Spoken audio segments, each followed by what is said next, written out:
안녕하세요. 빌캐스터 김지입니다. 오늘은 신사동에 나와보았는데요. 신사동 메인 상권 중에 하나인 세로숲길에 가로수길을 살짝 곁들여서 한번 걸어보는 시간을 가져보도록 하겠습니다. 본격적으로 세로숲길에 들어가기에 앞서 한 가지 새로운 소식을 하나 전해드릴 게 있어서 먼저 말씀을 드리고 싶은데요. 뒤에 현수막 보이시죠? 신사동 세로숲길이 강남구 제1호 골목형 상점가로 지정되었다고 합니다. 지역 경제를 활성화하기 위한 제도 중에 하나로 구역 내의 업체들에서는 온누리 상품권을 사용을 할 수가 있게 되고 중소벤처기업부 등에서 추진하는 다양한 공모 활동에도 지원을 할 수가 있게 됩니다. 온누리 상품권의 경우 소비자들은 최대 10% 할인된 금액으로 상품권을 구입해서 사용할 수가 있게 되는데요. 소비자들은 좀 저렴한 금액으로 상품권을 사서 지역 내의 상권에서 사용을 하게 됨으로써 매출 증대에 도움이 될 것 같습니다. 그럼 본격적으로 세로숲길로 한번 가보실까요?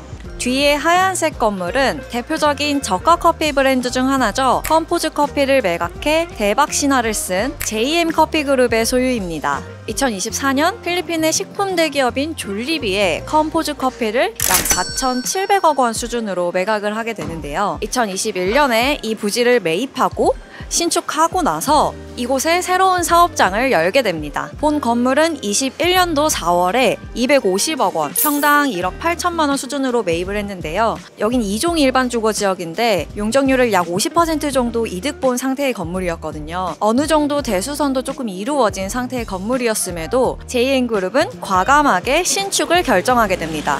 또 추가로 건물에 있던 기존 임차인을 모두 내보내는데 약 2년 정도의 시간이 소요된 것으로 알고 있어요. 그 2년 정도의 시간이 지난 후에 이 건물을 신축하고 준공을 하게 됩니다. 이 건물은 맵스 아키텍트 건축사의 설계로 진행된 건물인데요. 사실 보시면 건물이 대지 경계선에서 약간은 뒤로 밀려나 있어요. 이것도 숨은 의도 중에 하나인데요. 건물 앞을 지나다니는 보행자들에게 좀 여유를 주고 싶어서 저렇게 의도적으로 설계를 진행한 거라고 하더라고요. 이렇게 건물만 보아도 그 브랜드가 떠오를 수 있는 고유한 디자인을 가지고 있어서 저한테는 굉장히 매력적으로 느껴지는 그런 건물입니다.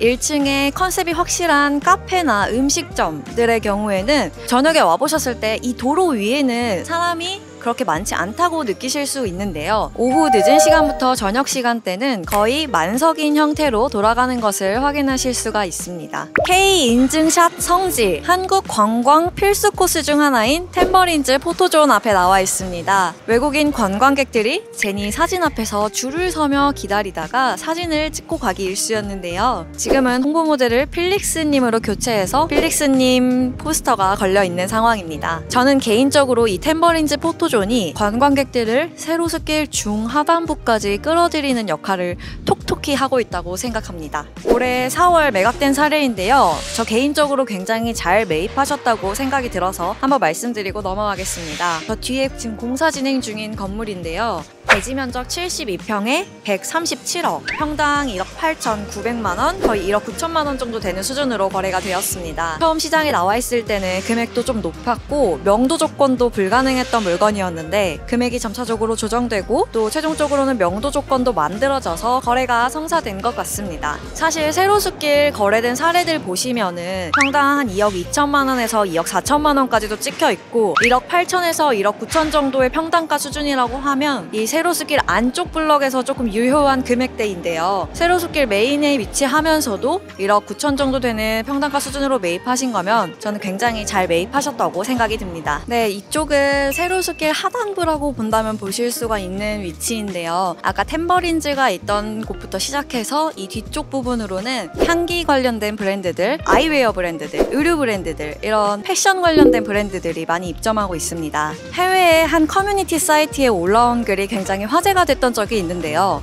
한국을 다시 방문하게 되면 다시 사고 싶은 것이 무엇이냐는 질문에 가장 많은 답변이 달린 게 안경 렌즈였습니다. 안경사라는 직업이 없는 국가에서는 안과에 가서 검진을 하고 완제품인 안경을 받기까지 최소 3주에서 길면 한 달 이상도 소요된다고 하더라고요. 금액도 한국에 대비해서 엄청 높은 수준이라고 하는데 한국의 경우 20-30분 내로도 제작이 가능하잖아요. 그 점이 외국인분들에게 굉장히 매력 포인트로 다가왔을 것 같고 같고 또 그 점을 캐치한 국내의 다양한 아이웨어 브랜드들이 생겨나고 있는 것 같습니다. 사실 가로수길이 이렇게 된 데에는 임대료가 폭등한 이유가 아주 큰 몫을 했을 테지만 지금 가로수길의 임대료는 그렇게까지 높은 수준은 아닙니다. 가로수길의 아미, A랜드, A세컨즈가 철수할 계획이라고 전해 들었는데요. 그 세 곳의 임대료 수준 모두 평당 임대료 20만 원이 채 되지 않는 금액들이었습니다. 최근 서울의 핫한 상권으로 알려진 연무장길, 도산공원의 임대료 수준에 비하면 굉장히 낮은 수준이라고 볼 수 있겠는데요. 임대료의 문제라기보다는 상권이 쇠퇴했기 때문에 그 누가 먼저 선뜻 들어오지 못하고 있는 상황인 것 같습니다. 개인적으로 컨텐츠가 있는 분들, 성형외과, 피부과 혹은 패션 브랜드를 운영하시는 대표님들께서 좀 저렴한 금액으로 나온 가로수길의 물건이 있다면 매입하시고 직접 운영하시며 가져가시는 것도 좋은 선택지일 것 같습니다.